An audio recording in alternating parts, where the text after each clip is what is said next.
You ever have one of those nights where you just crave a thrill? Like life feels too boring, too routine, and you need to shake it up? That was me last Friday. My name's Eric, and I'm 23. I had just clocked out of my part time job, grabbed a late dinner, and texted my two best friends, Jake and Marcus, to see if they wanted to hang out. It was one of those cool, quiet nights where nothing happens unless you make it happen. So, we decided to do something dumb. Try out this app called Randonautica. If you don't know what it is, Randonautica is this weird app that generates random coordinates near your location. The idea is that your intent, the vibe you set, somehow influences where the app sends you. People online swear by it, saying it leads to crazy, sometimes creepy stuff. I figured, why not? We set our intent to anomaly, something strange, something different. The app felt like the perfect way to kill a boring night. The app spat out a pin deep in the woods, about 10 miles away from us, the perfect setup for a late-night adventure. We piled into my beat-up old truck, cranked some music, and headed out.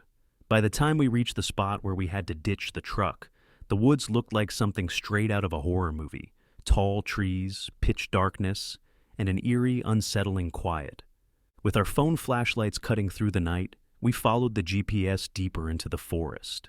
Jake, ever the jokester, kept making dumb noises, mimicking Bigfoot or some horror movie monster. Marcus wasn't amused. He's the practical one, the guy who brings a flashlight that's brighter than the sun and insists on wearing hiking boots to every trip, just in case. After about 20 minutes of walking, we found ourselves in a clearing. The air felt heavy, like the kind of silence that presses against your ears. That's when we noticed it. A small pile of sticks and bones, arranged in a deliberate, unnatural pattern. The hairs on the back of my neck stood up. "Guys, let's take a picture and bounce," I muttered, trying to sound braver than I felt. Jake laughed, but even he seemed uneasy. Marcus just shook his head and said, "We shouldn't be here." As if on cue, we heard it, a rustling in the bushes just beyond the clearing. At first, I thought it might be a deer, but the sound was too deliberate, too human. Jake shone his flashlight in the direction of the noise, and for a second, I could have sworn I saw eyes. Not normal animal eyes. These were big, reflective, and unnervingly still. "Okay, time to go," Marcus said, already backing up. But before we could move, the thing stepped into the light. It was tall, impossibly thin, and its limbs looked wrong, too long, too bony. Its skin was pale, almost translucent, stretched tight over a face that looked human, but not quite. And then it smiled. I swear to you, it smiled, wide and unnatural, like it had been watching us and knew exactly how to scare us. "Run," Jake whispered, and we did. We bolted through the woods, tripping over roots and crashing into branches. The thing didn't make a sound, but I swear I could feel it chasing us. Every time I looked back, there was nothing. But the sense of being hunted was undeniable. My chest burned and my legs felt like jelly, but I didn't stop. None of us did.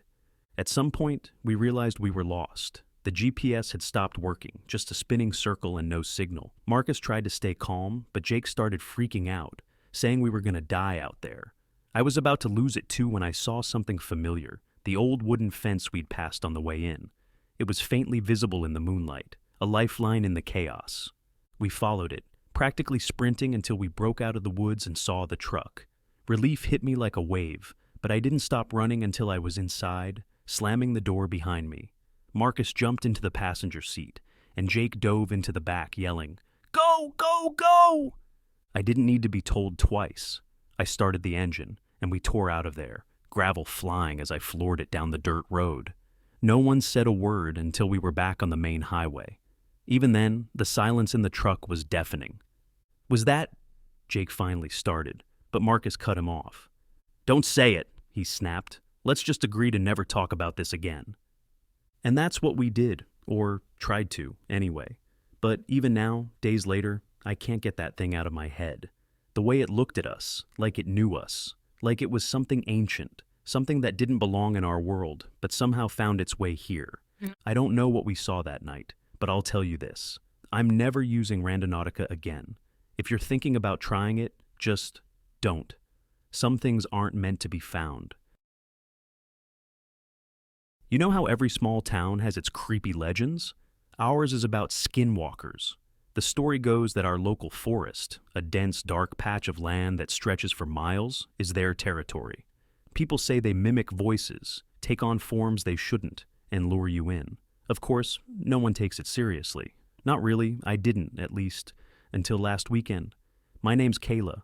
I'm 27, and I've lived in this town my whole life. Last Saturday, I had a few friends over for a slumber party. Just a casual girls' night with movies, snacks, and too much wine. It was me, my best friend Lisa, and two others, Michelle and Aaron. We'd known each other forever, and nights like this were our way of staying close. Somewhere around midnight, we got restless. You know how it is. The conversation drifted to the forest near my house and the skinwalker stories. It was Lisa's idea to go check it out. She's the daredevil of the group and thought it would be hilarious to spook ourselves. Michelle and Aaron were all in, laughing about how dumb it was. I wasn't thrilled, but I didn't want to be the buzzkill. The only one who hesitated was Aaron. She's the quiet one, a bit superstitious. She wasn't laughing like the rest of us. "I don't think it's a good idea," she said. "Those stories come from somewhere, you know." "Come on, Aaron," Lisa teased. "It's just a walk in the woods. What's the worst that could happen?" We bundled up and grabbed some flashlights. The forest was only about a 5-minute walk from my house, and the night was cold and still. The moon was out, casting long shadows that made everything look creepier than it should have. As soon as we stepped into the trees, it felt like we'd left the world behind. The laughter and energy we had before quickly faded, replaced by a heavy, uneasy silence. We stuck close together, joking nervously to keep the mood light. Lisa kept calling out, "Skinwalker, come get us!" in a sing-song voice, which earned a glare from Aaron every time. The deeper we went, the quieter it got. No birds, no wind, just the crunch of leaves under our boots. That's when we heard it, a faint laugh. At first, we thought it was Lisa messing around.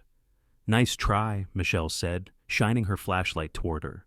But Lisa looked as confused as the rest of us. The laugh came again, clearer this time. It sounded like a child. A little girl, giggling somewhere in the trees. My stomach dropped. There was no way a kid would be out here this late. It didn't make sense. "Did you hear that?" I asked, my voice shaky. "Yeah," Lisa said, her confidence wavering. "Probably just an echo or something." Aaron grabbed my arm. "We need to leave, now." But before we could move, Michelle froze. "Look," she whispered, pointing her flashlight ahead. Standing a few yards away was a little girl. She couldn't have been more than 8 or 9. She wore a tattered white dress, and her dark hair hung in messy strands around her face.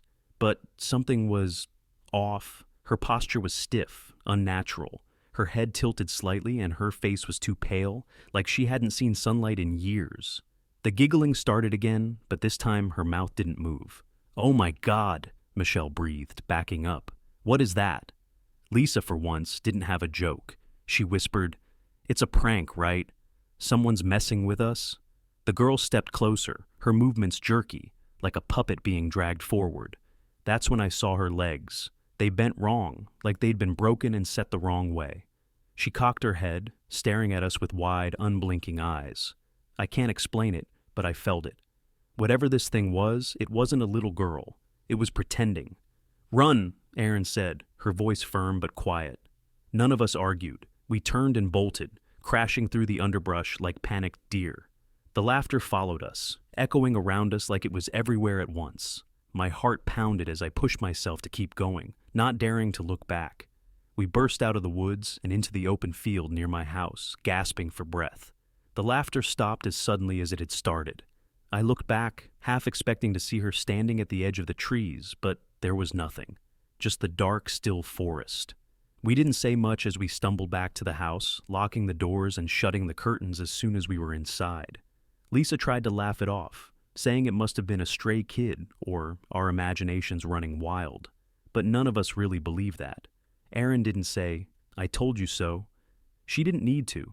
Even now, I can't explain what we saw. Maybe it was just a prank, maybe it wasn't. But I know one thing for sure. I'll never set foot in that forest again. And if you're ever tempted to laugh off those old legends, don't. Some things are better left alone.